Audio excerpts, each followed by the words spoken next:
கடலூர் மாவட்டம் சிறுபாக்கம் அருகே சேதமடைந்த தடுப்பணையால் ஏரியில் நீரை சேமிக்க இயலாத நிலை உள்ளதாக மக்கள் குற்றம் சாட்டியுள்ளனர். குடிகாடு கிராமத்தில் உள்ள ஏரியின் தடுப்பணை சேதமடைந்துள்ள நிலையில் இதன் வழியாக ஏரி நீர் வெளியேறுவதாக குற்றம் சாட்டப்படுகிறது. இதுகுறித்து கோரிக்கை விடுத்தும் ஸ்டாலின் அரசின் அலட்சியத்தால் கிராமத்தில் வறட்சி ஏற்பட்டு தங்கள் வாழ்வாதாரம் பாதிக்கப்படுவதாக மக்கள் வேதனை தெரிவித்துள்ளனர்.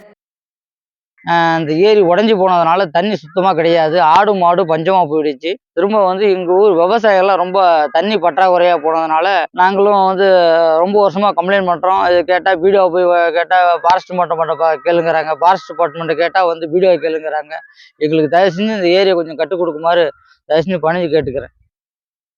நீலகிரி மாவட்டம் கூடலூர் அருகே காட்டு யானை தாக்கிய பகுதியை பார்வையிட வந்த திமுக கவுன்சிலரை அப்பகுதி மக்கள் சரமாரியாக கேள்வி எழுப்பினர்.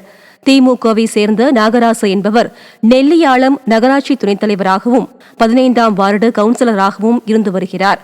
அவரது வார்டு பகுதியில் காட்டு யானை ஒன்று கோயில் வளாகத்தில் நுழைந்து அங்கிருந்த பொருட்களை சேதப்படுத்தியது.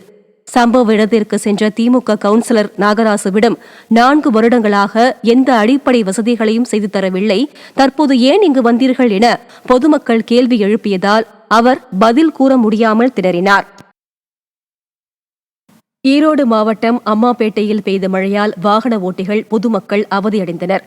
சுற்றுவட்டார பகுதியில் பெய்த மழையால் வெப்பம் தணிந்து குளிர்ந்த சூழல் நிலவியது. கோடை வெயிலின் தாக்கம் நிலவிய நிலையில் நெருஞ்சிப்பேட்டை, சிங்கம்பேட்டை, பூதப்பாடி உள்ளிட்ட பகுதிகளில் மழை பெய்தது. இதன் காரணமாக வெயிலின் தாக்கம் குறைந்தது.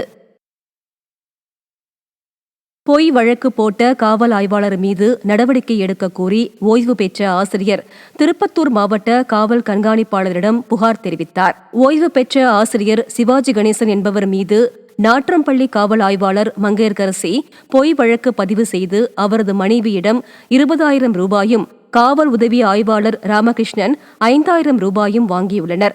இருவர் மீதும் நடவடிக்கை எடுக்க கோரி சிவாஜி கணேசன் தனது மனைவியுடன் காவல் கண்காணிப்பாளரிடம் புகார் அளித்தார். விடியா ஸ்டாலின் அரசின் காவல்துறையின் அராஜகம் நாளுக்கு நாள் அதிகரித்துள்ளதாக பொதுமக்கள் குற்றம் சாட்டினர்.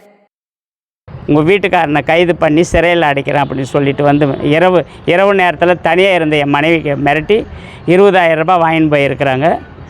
நான் இப்போ ஜாமீனில் வெளியே வந்திருக்கிறேன். இவங்க தொடர்ந்து என்னை மிரட்டின்னு இருக்காங்க. இது சம்மந்தமாக நான் மேல் இடத்துலலாம் நிறைய புகார் கொடுத்துருக்குறேன். எஸ்பி இது வரைக்கும் அந்த அம்மா மேலே எந்த நடவடிக்கை எடுத்த மாதிரி தெரியல. சேலம் மாவட்டத்தில் 100 ஏரிகள் இணைப்பு திட்டத்தை முழுமையாக செயல்படுத்த கோரி வைரன் ஏரியில் இறங்கி காவிரி உபரி நீர் நடவடிக்கை குழு அரை நிர்வாண போராட்டத்தில் ஈடுபட்டனர். இத்திட்டம் கொண்டுவரப்பட்டு 5 ஆண்டுகளுக்கு மேல் ஆன நிலையில் எடப்பாடியில் உள்ள விடுபட்ட 40க்கும் மேற்பட்ட ஏரிகளுக்கு தண்ணீர் கொண்டு செல்ல விவசாயிகள் மனு அளித்தும் ஸ்டாலின் அரசின் மாவட்ட நிர்வாகம் எந்த நடவடிக்கையும் எடுக்கவில்லை.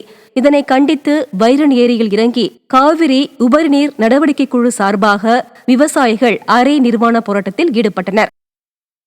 எங்களுக்கு உடனடியாக இது தீர்வு காணலன்னா நாங்கள் உடனே வேலை செஞ்சு செய்யக்கூடிய சூழ்நிலை உருவாகும். அந்த அதிகாரிகள் உடனடியாக எங்களுக்கு ஒத்துழைப்பு கொடுத்து இந்த வாய்க்காலை எடுத்து எங்களுக்கு உடனே இந்த தண்ணீரை திறக்க விட வேண்டும். இல்லை என்றால் மிகப்பெரிய போராட்டத்தை ஈடுபடுவோம்.